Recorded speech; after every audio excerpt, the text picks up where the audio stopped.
다달라마 가서다 연시사데 지 지주기 미 로마즈 지미기타네 별주 낭된 추주하게 어찌 라션 나바당 야왕 군지 나름 당 르더 지신 로베 담된 추송 카라 그때 람드 시디 영주 타스 문지 문지 용주래. If Tibet is not free, then he will not be reborn in Tibet because it's him who is going to decide where he will be born. China insists it must have the final say in picking the next Dalai Lama. The Dalai Lama is a revered title, the spiritual leader of Tibetan Buddhism, guiding more than 6 million Tibetans both in exile and inside China. The Tibetans see him as the living godfather. He's a very knowledgeable man and he's a great leader. To the world, he has become a spiritual icon. To China, he is a dangerous separatist. 十四世达赖并不是一个单纯的宗教人士，而是一个披着宗教外衣、从事反华分裂活动的政治流亡者。Communist Chinese troops invaded his homeland 75 years ago, and it controls the region today. Free Tibet! Any country in Asia who controls Tibet has a control over whole of Asia. Now 90, the question of who comes next is on everyone's mind. And what becomes of Tibet when he's gone?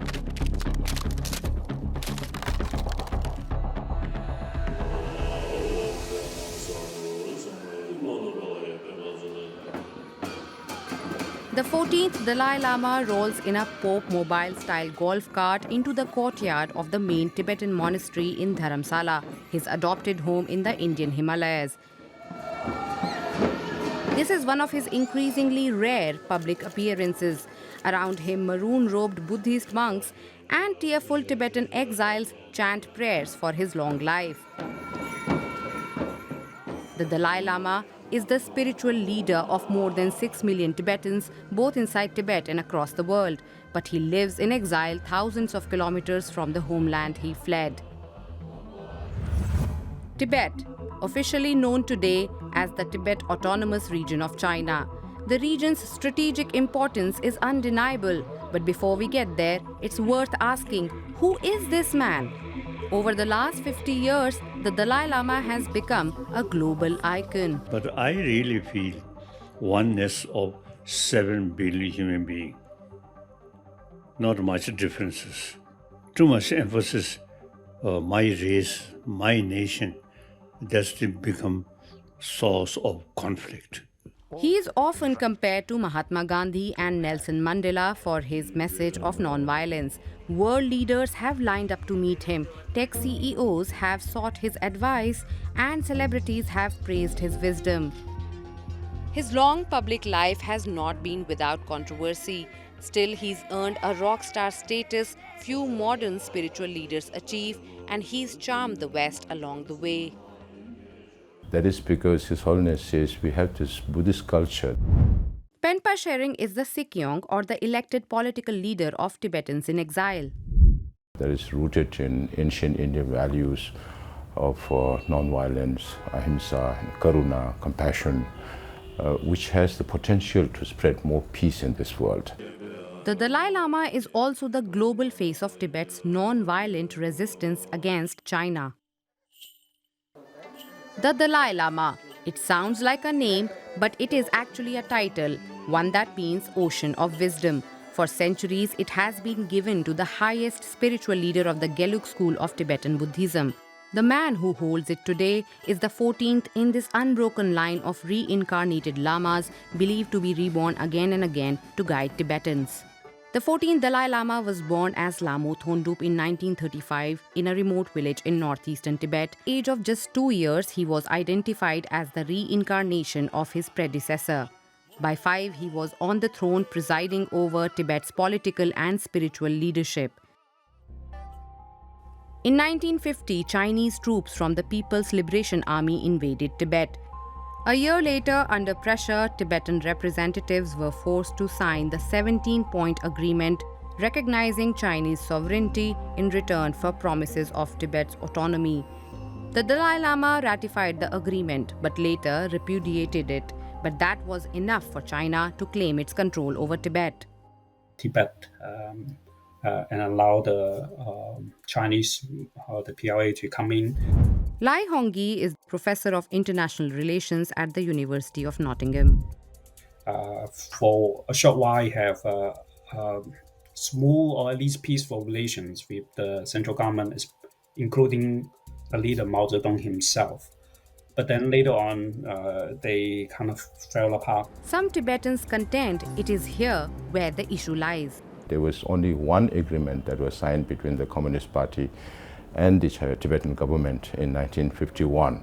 And that was also forced upon us under the threat of war, that if we don't sign, then we would be attacked violently by and they call it the liberation of Tibet. China promised Tibet autonomy, religious freedom and respect for its traditional system. But in the years that followed, Tibetans claimed that Chinese troops had tightened military control, closed Buddhist monasteries, took more control of Tibetan cultural institutions and restricted religious activities. Between 1956 and 1959, resistance intensified, culminating in a full-scale uprising in Lhasa, the Tibetan capital. In 1959, the Dalai Lama fled Lhasa in disguise, escaping through a Himalayan pass. He crossed into India and was granted asylum. He set up Tibetan government in exile in Dharamsala. Beijing accuses the Dalai Lama of promoting secessionism. His image is still banned in Tibet today. 在西藏问题上，中方的立场是一贯的、明确的。达赖说什么、做什么，改变不了西藏繁荣发展的客观事实。我们希望有关方面不要给这种分裂中国的言论提供平台。Separate Tibetan identity, including language and religious Buddhist knowledge, they consider source of threat of separation. So accordingly, they really carry systematic policy. In many areas, they restriction study Tibetan. Between 1987 and 1989, Tibetan protests rocked Lhasa again, prompting China to impose martial law. In a speech to the US Congress, the Dalai Lama called for a dialogue between Tibetan representatives and Beijing. His plan did not call for independence, but for genuine autonomy and peaceful coexistence with the People's Republic of China. His Holiness expected a more favorable response from the Chinese government, which was not forthcoming at that time. In 1989, the Dalai Lama was awarded the Nobel Peace Prize for his non-violent struggle for Tibetan autonomy. Any relationship between Tibet and China will have to be based on the principle of equality, respect, trust, and mutual benefit. And many Tibetans, including monks, nuns and lay people, have immolated themselves across Tibet as a drastic form of protest against Chinese rule. Why the self-immolation of 161 Tibetans who have self-immolated against the Chinese government? Tenzin Ladon is a researcher at the Tibet Policy Institute in India. Why do people still protest against the dam construction that you are building for the benefit of the so-called, for the benefit of the local Tibetans? And then in 2009, China cut off all official dialogue with Tibetans in exile. By 2011, the Dalai Lama had stepped down from political leadership and handed it to the head of Tibetan government in exile. If you look at what Xi Jinping is doing to the whole of China, and particularly to Tibet, to Uyghurs or to Mongols, right now, since he came to power in 2013, his whole idea is to eliminate the identity of what they call as nationalities. So their thinking is that if there are no nationalities, then there are no nationality issues. So they are striking at the very root of the identity of all the nationalities, whether it's to do with the Tibetans, Mongols or Uyghurs. There have been growing reports of mass surveillance, forced assimilation and repression in Tibet, ranging from facial recognition in monasteries to tightened control over religious and cultural expression. This has sparked international concern and human rights criticism. Each and every day they are closing all the Tibetan schools. Serkong Shenhab Rinpoche is a Tibetan High Lama in exile. And the young children of the Tibetan kids, they are forced to go to join the military. Now the 14th Dalai Lama is 90. The world celebrates his legacy. But behind the reverence lies a pressing question. What will happen to Tibet after him? To answer that, we first examine as why Tibet is so important and why China wants to control it. This is Tibet, officially called Tibet Autonomous Region. It is also called the third pole of the world because it is home to the largest reserves of fresh water outside the North and South poles. Glaciers here feed Asia's major rivers, the Yarlung-Tsangpo, the Yellow and the Yangtze in China, and the Indus, the Sutlej, the Ganges, the Brahmaputra, the Irrawaddy, the Salween, and the Mekong, all fed from the Tibetan Plateau, supplying 2 billion people downstream in South and Southeast Asia alone. Much of Tibet is at 4,000 meters above sea level or higher, and it has an area of 1.2 million square kilometers. That's about 1/8 of China's total landmass. Any country in Asia who controls Tibet has a control over whole of Asia. China is building massive military and transportation infrastructure in Tibet, airports, roads, and high-speed rail to connect it with the rest of the country.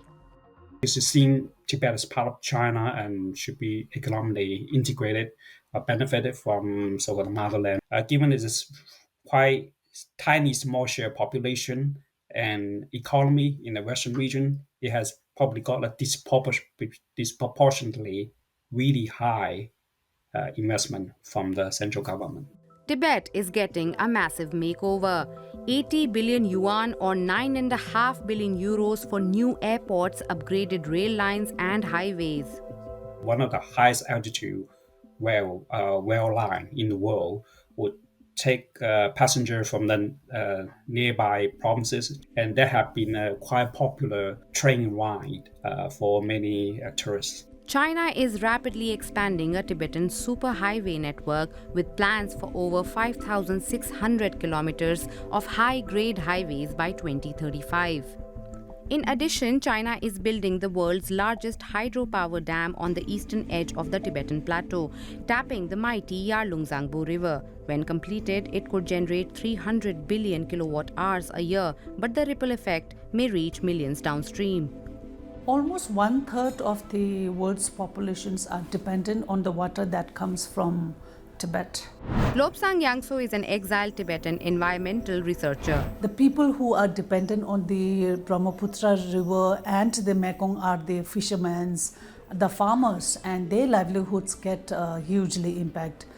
China is also digging deep in Tibet, literally. Tibet holds about 85% of China's known lithium reserves, making it a key player in the global electric vehicle boom. Tibet has a huge mineral resources. The rare earth minerals that are found in Tibet. All of this development has brought more Han Chinese to Tibet. While the most recent census shows ethnic Tibetans remain the overwhelming majority of the population in the Tibet Autonomous Region, the Han Chinese population has steadily increased in recent decades. Han Chinese make over 21% of Lhasa's population, but independent observers estimate the figure to be significantly higher. Because Tibet is so strategically and geopolitically significant, the ruling Chinese Communist Party insists China has the final say in choosing the next spiritual leader in Tibet. The whole world was shocked when China says we have the authority to decide the reincarnation, who decides the reincarnation of His Holiness Dalai Lama. Beijing says picking the next Dalai Lama is based on the 2007 regulations on religious affairs. 中国政府实行宗教信仰自由政策，颁有宗教事务条例和藏传佛教活佛转世管理办法，依法保护活佛转世这一传承方式。达赖喇嘛的转世必须坚持国内寻访、金瓶撤迁、中央政府批准的原则。The Golden Urn? We'll explain that a bit later. China today in Tibet faces legitimacy crisis. And that is why the question is, why is the role of Dalai Lama so important for them to select that they need to select the next Dalai Lama? Is because they know who is the true leader. Beijing wants to be able to answer that, but the current Dalai Lama has some thoughts on the matter. So I may, time of dying, I may determined to reborn among Tibetan community. Because His Holiness keeps saying, I'll be born in a free world. If Tibet is not free, then he will not be reborn in Tibet, because it's him who's going to decide where he will be born. Traditionally, the selection of the Dalai Lama follows an ancient Tibetan Buddhist practice rooted in the belief in rebirth. Senior lamas and monks search for a young child believed to be the reincarnation of the previous Dalai Lama, guided by visions, omens and tests. How we found the 14th, the great 14th, it is one of his previous life student, who's the regent of the Tibet, who has the full authority to find His Holiness. And he has the pure vision that the 3 syllables were there, Akama. In the traditional process, the chosen child must recognize the belongings of the previous Dalai Lama and demonstrate signs of spiritual continuity. But there is also the golden urn, introduced in 1793 as a lottery system to select reincarnated lamas. It was meant to assert imperial control, but Tibetans reject its use. In 1995, the current Dalai Lama named Gedun Choki Nima as the 11th Panchen Lama, the second highest authority in Tibetan Buddhism. Shortly after, Chinese authorities forcibly disappeared Gedun, his family, and key members of the search committee. Ever since, their fate has been a mystery. And now I guess he's around 30 years old. And we still don't know about him. Where is he? His whereabouts. Nagavung Ludup Shering is a Tibetan who has spent his entire life in India. Only thing we know is that China took him over. He might be killed, he might be alive, we don't know. That same year, China named its own Panchen Lama using the golden urn. So will China use the golden urn to name its own Dalai Lama? If they end up, say, being 2 candidates, or they end up disagreeing on who eventually become the Dalai Lama, new Dalai Lama, 15 Dalai Lama, yeah, that would be a big issue. Beijing may not be even be able to accept the person if she is from outside China. Tibet sits at the crossroads of Asia's most sensitive geopolitical fault lines. No country, not even India, officially recognized Tibet as an independent country or acknowledged the Tibetan government in exile, but some do engage with the current Dalai Lama. His global influence can complicate diplomacy, particularly for India, where he has lived since 1959, and for the US, where Tibet has featured in the broader set of issues with China. China's growing military footprint in the region and the presence of the Dalai Lama in India make a tense situation between the nuclear-armed neighbors even more precarious. Given how those tensions have flared in the past, a debate over who succeeds the current Dalai Lama could make things even more volatile. That kind of dynamic actually play out, make the border area in Tibet is more important, because both, given the rising nationalism in their own backyard, do not want to use easily to each other. So it makes Tibet a more important focal point for China. Beijing's claim over India's Arunachal Pradesh, which it refers to as South Tibet, is also a thorny issue. But as China's influence grows, fewer nations seem willing to make the Tibet a point of contention. And the Dalai Lama's age and his lower visibility on a global stage is also a factor. From Beijing point of view, they will see that, yes, it has been kind of put in a negative way, it's a headache, but it's not the worst headache for now. Thanks to many ways to Dalai Lama himself. Obviously, the Beijing may have a slightly different interpretation, meaning compare him to like Xinjiang, some of the radical group. Dalai Lama have been more pushing for peaceful resolution. Back-channel talks between China and Tibetan envoys have stalled since 2009 with no meaningful progress. younger Tibetans who are feeling frustrated because anything that we have done is not or has not produced the result that we would want. For now, maintaining the status quo serves both China's interest and its control over Tibet. The majority of Tibetans inside Tibet have never met the 14th Dalai Lama, and many in exile have never set foot in their homeland. Every Wednesday, Tibetans in exile in India dance, not just for joy, but to remember, resist, and stay rooted. Meanwhile, the 14th Dalai Lama made it clear what should happen when he is gone.